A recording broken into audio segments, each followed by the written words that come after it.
Imagine waking up tomorrow and Earth has suddenly stopped spinning. The first seconds would be terrifying because the ground beneath us would not stop moving. But the Earth had stopped. The atmosphere had not.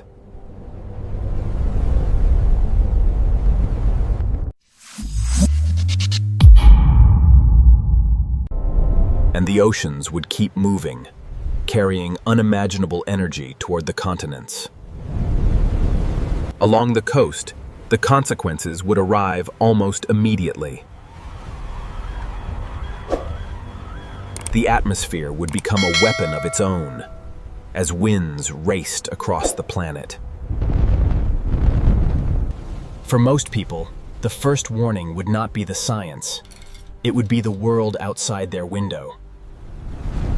And then, another system begins to fail: the power grid. And then came morning. But this sunrise would mark the beginning of a completely different Earth. There would be no normal sunrise or sunset anymore. One side of Earth would face the sun for months. One side would slowly become unbearably hot, while the other would plunge into permanent darkness and cold. Humanity's best chance might be the narrow region between these two extremes. Between these extremes, a narrow twilight zone could become one of the most important places on Earth. Even in the survivable zone, growing enough food would become a massive challenge. And food wouldn't be the only problem. Finding reliable fresh water could become just as difficult.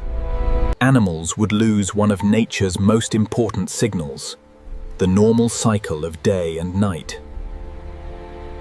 Without normal rotation, Earth's climate system would begin to change in ways we have never experienced. Without normal rotation, Earth's climate would begin to change in ways we have never experienced. And where hot air met freezing air, violent weather could become almost permanent.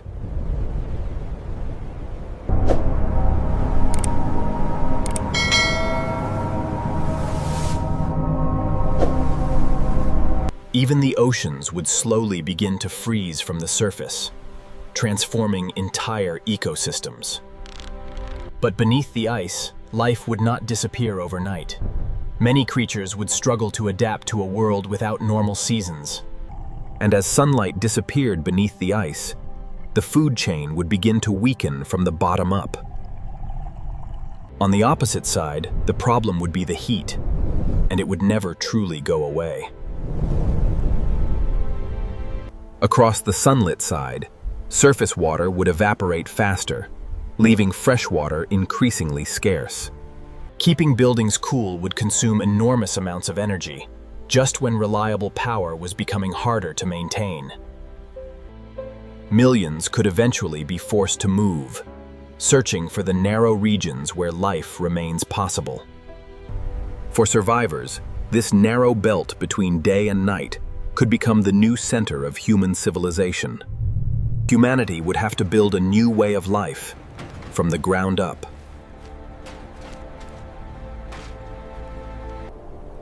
Energy would become essential, and every surviving community would need a reliable source of power. Survival would mean more than finding shelter. These communities would have to protect themselves from a constantly changing environment. To survive, people would need to bring agriculture indoors and create food systems that no longer depend on normal seasons. Every drop of water would become precious, forcing humanity to recycle and conserve almost everything. But survival would also depend on something technology cannot provide alone: cooperation. Given enough time, humanity might adapt and build an entirely new kind of civilization. Earth would still be our home, but it would no longer be the world we knew.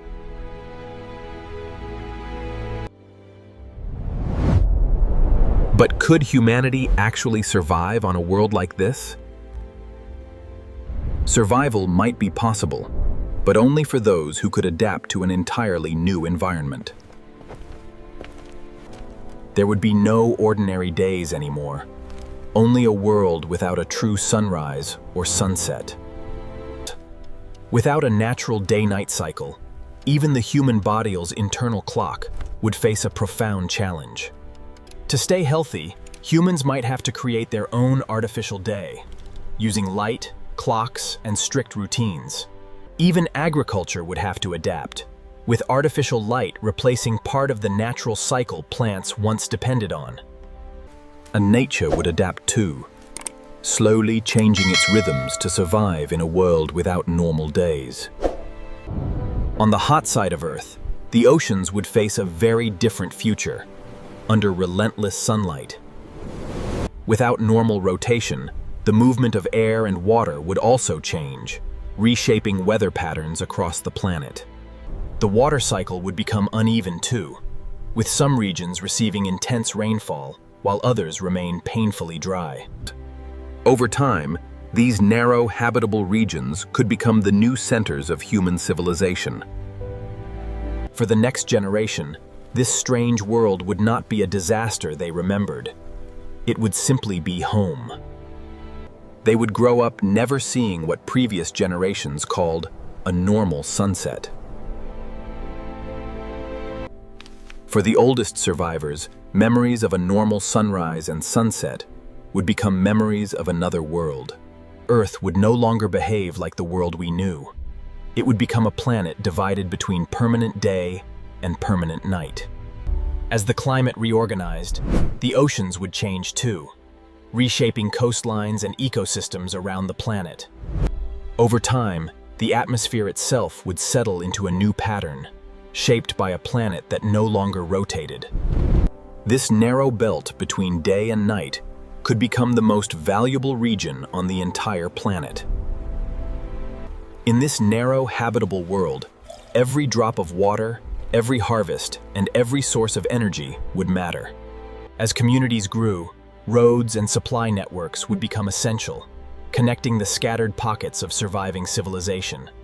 But the habitable belt was vast, and humanity would have to explore it carefully to find new places to live. Then, they would discover something precious, a valley where water, shelter, and fertile land came together.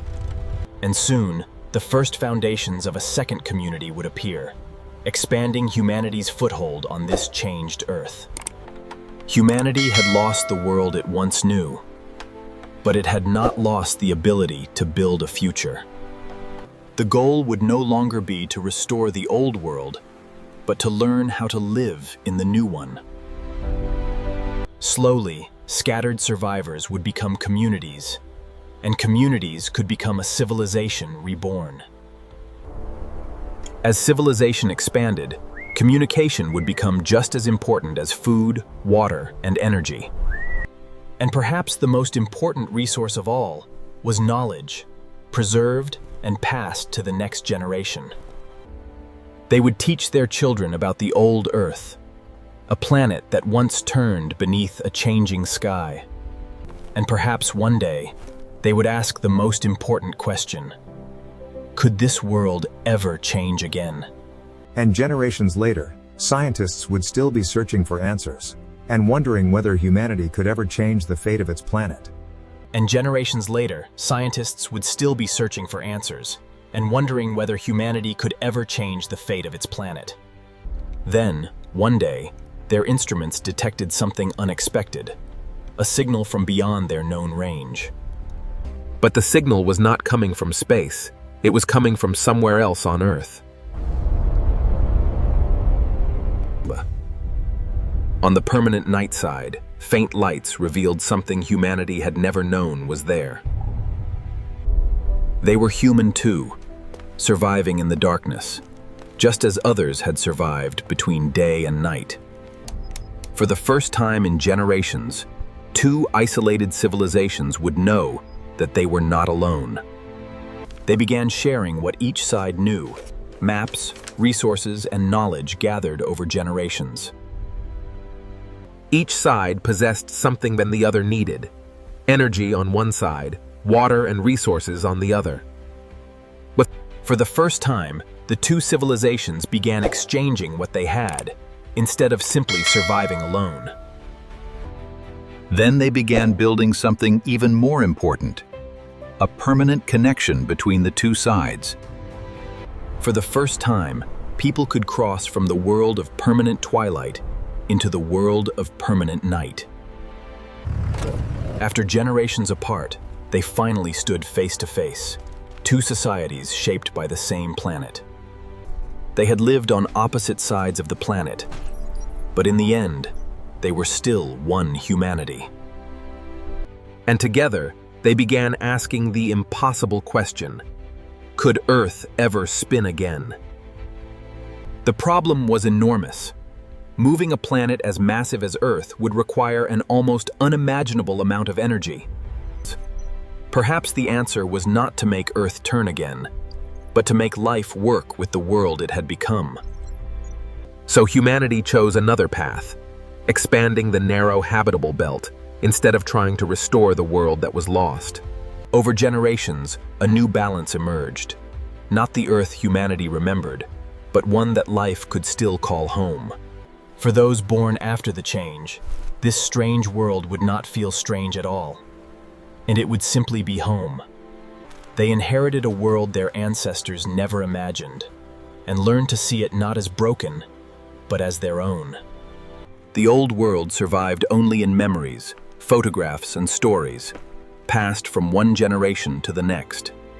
Life continued, not as it once had, but in a form shaped entirely by the world that remained. Earth stopped turning, but life did not stop. It adapted, endured, and found a way to call this world home.